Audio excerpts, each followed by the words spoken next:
Hi, fellow traders. I hope you guys had a great week. I know I ended mine really, really crazy. I know if you guys were in the webinar today, the live webinar today, I know you probably looked at yourself in the mirror and said, Ed's finally cracked. He's finally cracked and he's lost his damn mind. And you know what? For a minute, I did. I I'm telling you, I came up with the dumbest, the most ridiculous day trading excuse known to man, which we're going to talk about here in a bit. So I had to video record this because it's going to be hard for me to live this one down. So just hang tight. We're going to talk about that here in a minute. But this quote, I've heard Eric Thomas use it. I've heard other people use it, different variations. But it says, don't make excuses, make adjustments. And that's one of the things that I talk about all the time is that, hey, we've got to take responsibility for our own actions. Whatever we do, whatever happens, we have to accept it and move on. But there are times when we have issues. I don't care how long you've been trading, you're going to deal with these things. These things are going to creep up, and they don't disappear. They don't. And they catch you when you're not even paying attention and when you're not looking. And, that's one of the things that is the reality of trading. I was asked last week, why don't we have a whole bunch of people, you're doing this, the things you do, nobody else really does this. We should have, hundreds of people in here. Well, number one, I don't market. It's not about that. But the main thing is, number two, is I don't sell the fairy tale. I sell reality. And if you don't want to experience the reality of day trading, then you tend to not join, and you want to go where somebody tells you what you want to hear, makes you feel good, while your money is just slipping from your account. But I can't do that. That's not what I do. So the reality of day trading is all of these issues that pop up, that I deal with, that I try to be an example of when things happen, how you have to work through it, and then ultimately take responsibility for it and make those adjustments and move forward. So, that's kind of the big message for today. But I know you guys thought I had lost my damn mind. All right, so today we had a big gap down day. This was what we call quad witching day. It happens the third Wednesday of the last month of every quarter. So it happened in March. It happened in June. Now it's going to happen again in September, and it's going to happen again in December. And what it is that all of the index futures, the options futures, the stock futures, and the stock options all expire the same day. And it usually increases the volatility. But I honestly didn't expect much today because of what's been happening. Honestly, I did not expect much today, but it surprised me. There was some really good volatility, a lot of good action this morning.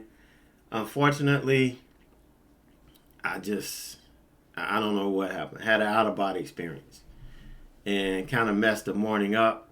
but then brought it back around, and I think I got my head screwed on straight again.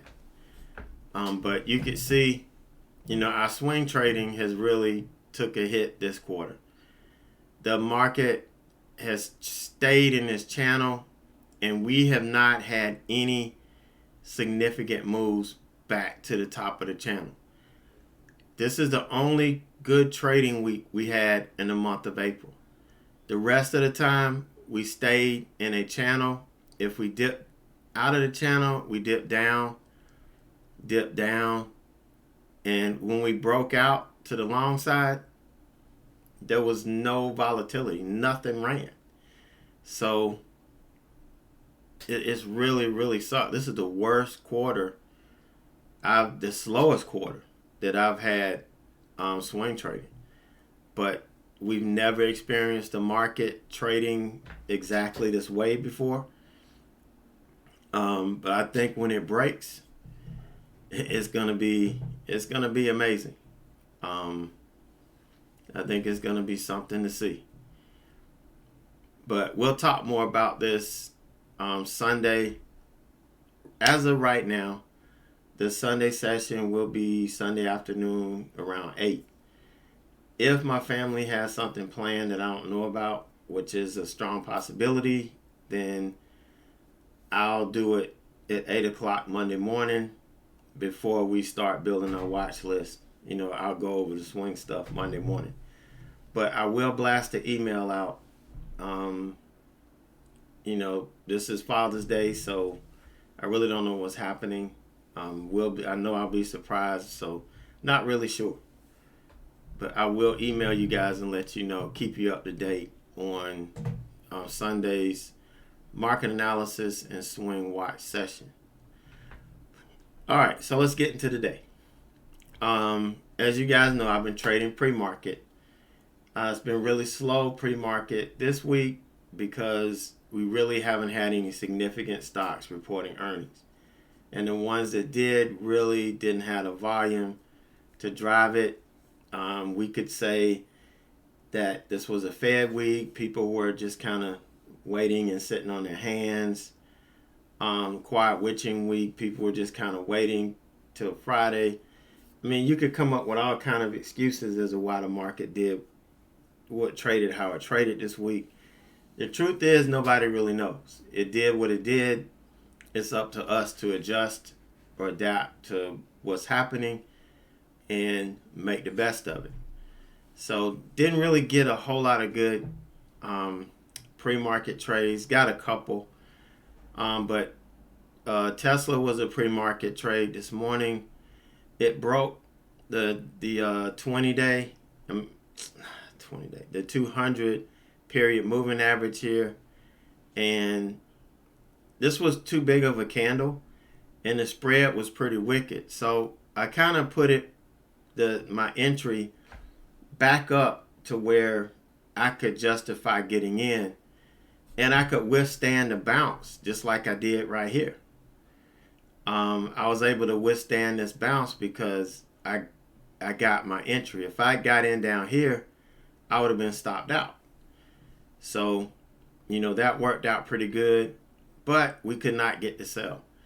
I was looking for this to do what it does all the time when the chart looks like this, is it sells off into the open. So I planned on taking it off right before the market opened when it hit rock bottom because I assumed it was going to rip up. Well, it started ripping up early. I bailed out of it for a couple of bucks. And when the market opened, I looked to take the breakout. Now, I couldn't buy the 5-minute breakout because I would have bought into red to green.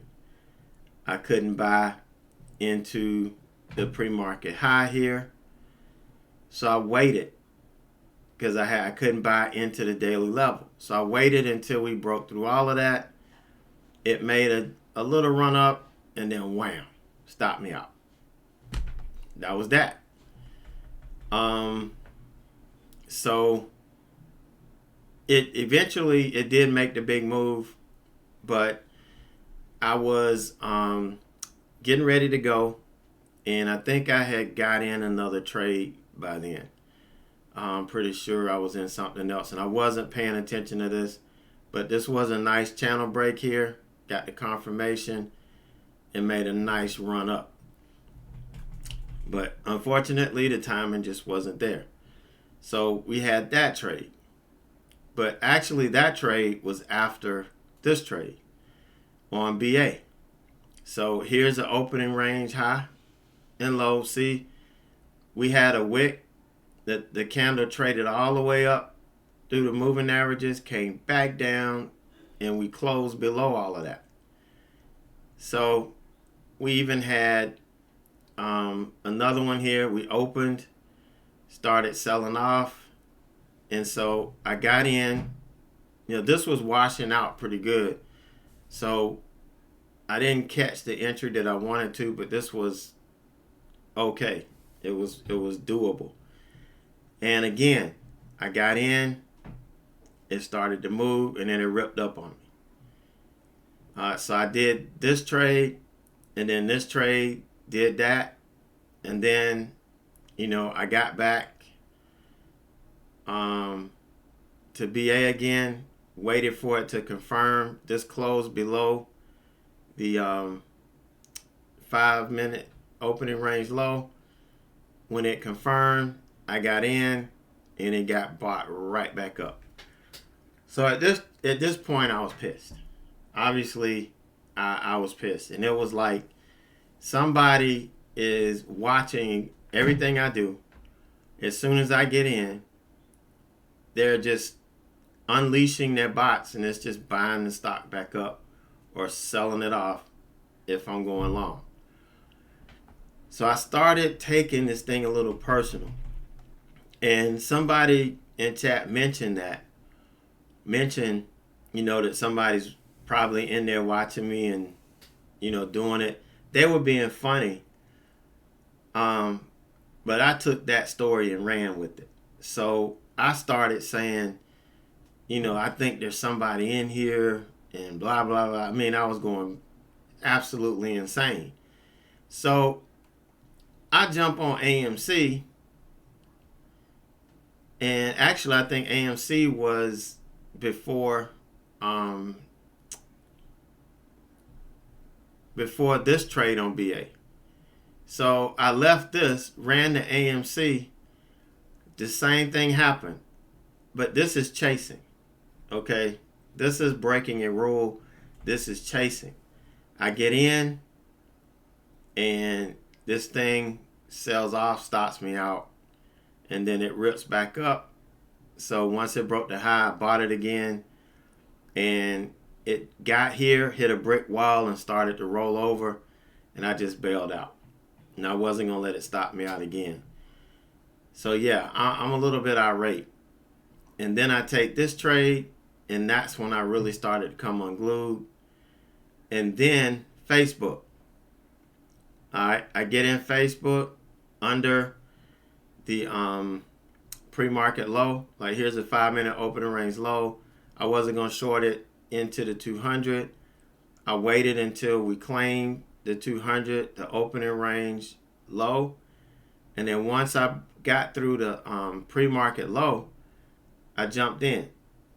It started selling off really nice. And then all of a sudden, the market turned. And then this started bouncing. And that was it.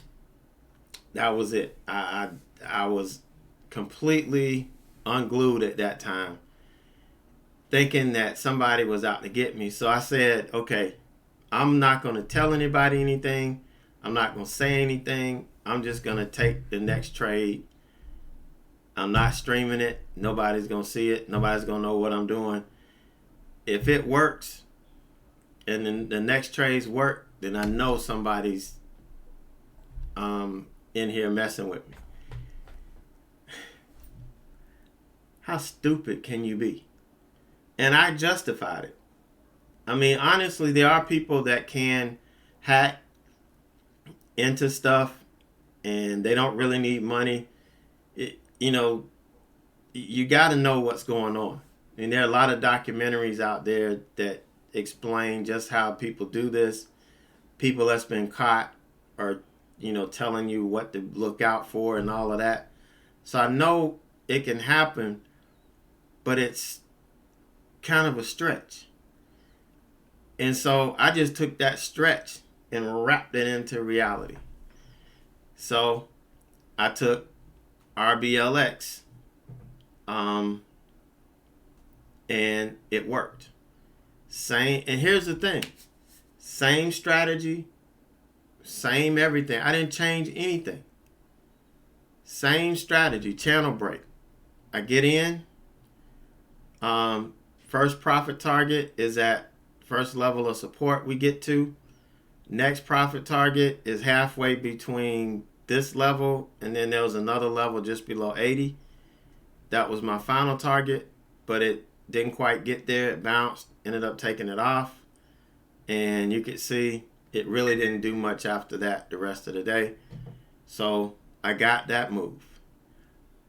So then LEN, this is a stock we were looking at this morning. I was looking for this to hit 100 yesterday. And so I was like, today it was pushing. I was like, we might can get 100. If we confirm over this, we can get it. But this was earlier in the morning. You could see it never did confirm over this.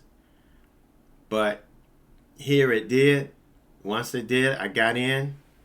I actually could have gotten in on this candle because this did close above the pre-market high.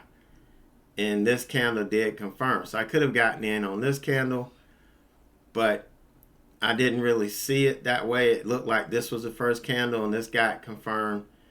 But either way, I got in. First target, second target was coming up halfway between this level and the daily 50. This is the daily 50 up here. So I took some here, took some here, and had some more on waiting to see if we could get 100, but we couldn't. And once we broke down, not accidentally, but took it off according to plan.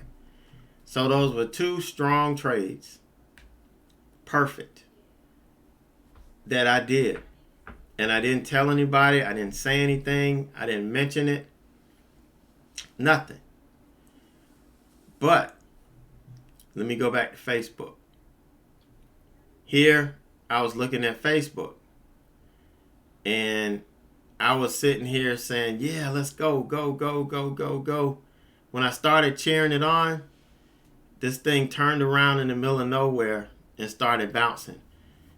So I'm like, I was cheering like I was in the trade. So of course, in my mind, I'm just proving to myself that somebody's out to get me. That's just how I felt. That's how dumb, it was. All right, so the last trade was PayPal. Now, PayPal had some news, and this hit right when I was getting ready to head to the doctor. I was changing clothes, and I heard the news. And so when I got back in, I'm like, oh yeah, we're breaking the pre-market high here. So, this is a solid entry. So I got in, hit a couple of profit targets. It pulled back. I could have actually added right here, but me and adding. So, but it hit my final target. And I'm like, wow. No, it didn't hit my final target. My final target was 286. It was 286. And it didn't quite get there. And it pulled back and I got stopped out. But you can see I got stopped out here, which was could have been another profit target here. But I should have done 285, but I was really looking for 286. And so it pulled back, and I looked to, or did I? Wait a minute. What did I do? Oh, I'm sorry. I messed up. Okay, this was my final target. all right, but it ran all the way up. And when it started pulling back, I was like, I'm going to short this, and I'm going to try to catch the reversal. But I was like, why did I short it into the 9? So I ended up taking it right off. And then I bought it and was looking for the breakout. I was buying it off the 9 and hit the first profit target, and then it came back and hit me at break even. It just couldn't go anymore. I mean, I was at the doctor's office here, but I would have waited for confirmation anyway, and this thing never did confirm.